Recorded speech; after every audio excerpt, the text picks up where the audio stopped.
جب ہم پارٹی کے لیے لے رہے ہیں یا یہاں پارلیمان میں لے رہے ہیں، خان صاحب سے مشورہ کر کے ہدایات لے کر کے ان کے انسٹرکشن کے مطابق چل رہے ہیں، اور اچھی بات ہے اگر مذاکرات ہو سکے، لیکن ایز وی اسپیک کوئی مذاکرات نہیں ہو رہے۔ میں تو پہلے بھی کہہ چکا ہوں کہ دیکھو سیاسی مسائل کا سیاسی حل ڈھونڈنا بڑا ضروری ہے، لیکن جس نہج پہ ہم آ گئے اور جس طریقے سے ہمارے آواز کو دبایا گیا، جس طریقے سے ہمارے لوگوں کو اس ایوانوں سے نکالا گیا، جس طرح شبلی کو نکالا گیا، جس طریقے سے عمر ایوب خان صاحب کو نکالا گیا، جس طریقے سے ہمارے باقی ساتھی سارے چلے گئے، تو پھر ان کے ساتھ کچھ راہ نہیں ہے جس پہ ہم مذاکرات کریں۔ پہلے تو ان کا رویہ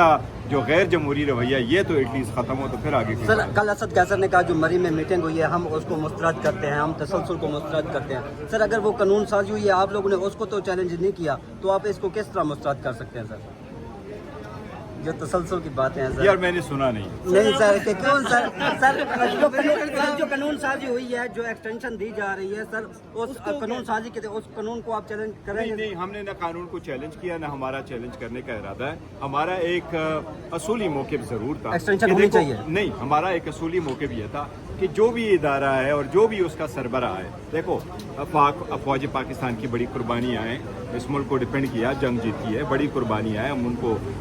ہم نے سراہا ہے ان کے اس کو، لیکن جو بھی ادارہ ہو بشمول فوج کے، بشمول اس ایوان کے، ہر بندے کا جو وہ ہے اس کا ایک تعین ہونا چاہیے، آئینی طور پر ہونا چاہیے، تاکہ فیوچر کے لیے بھی یہ کورس سکل ہو جائے۔ وہ تو 2030 تک کی بات ہے، 2030 2032 تک بات ہے۔ چلو دیکھو کل تو دیکھا جائے گا کیا ہو رہا ہے، وہ کس کو کیا خبر ہے جی۔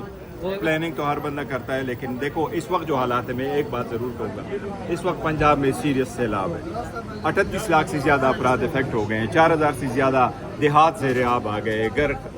تباہ ہو گئے، مویشیاں تباہ ہو گئیں، اسکول کالج یونیورسٹی افیکٹ ہو گئے، لڑکوں کا ایجوکیشن افیکٹ ہوگا۔ میں پاکستان کے بائی اینڈ لارج سارے عوام کو کروں گا، میں خود بھی انشاءاللہ تعالی منڈے آنورڈز جاؤں گا، آج میں گنیر جاؤں گا، میں آنورڈ خود بھی جاؤں گا، میں سب سے اپیل کروں گا کہ ایک دوسرے کا ہیلپ کر لے۔ میں صوبائی حکومت پنجاب سے بھی یہ ریکویسٹ کروں گا کہ پبلسٹی پہ اتنا نہ جائیے، کہ جو بھی عوام آگے بڑھ سکتی ہے اور ہیلپ کر سکتی ہے ان کے کیمپس کو نہ اکھیڑیں، ان لوگوں کو بھی ہیلپ کرنے دیں، اکٹھا ہیلپ کرنے دیں، سارے لوگ سیاست سے، مذہب سے، صوبائیت سے بالا تر ہو کے ایک دوسرے کا مدد کریں، پاکستان کا نقصان نہ ہو۔ سر میں چلو سیلاب سے جو موجودہ کسانوں کو تباہی ہوئی ہے اور جو ملک میں جو سیلابی صورتحال ہے، حکومت کیسے